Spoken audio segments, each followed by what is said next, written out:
रावणजी महाराज तुम्हाला पत्रिका ब्रह्मदेवाकडे पाठवली होती.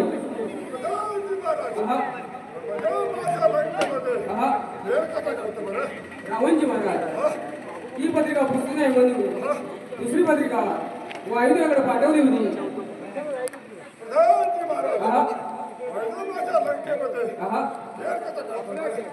रावणजी महाराज ही पत्रिका पोचली नाही म्हणून तिसरी पत्रिका सटवी माईकडे पाठवली होती.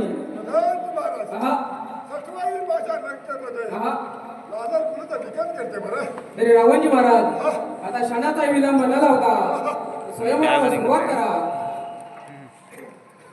बाणा संगाती खेळू लागला, बाणा संगाती खेळू लागला, बाणा संगाती खेळू लागला, बाणा संगाती खेळू लागला, बाणा संगाती खेळू लागला, बाणा संगाती खेळू लागला, बाणा संगाती खेळू लागला, बाणा संगाती खेळू लागला.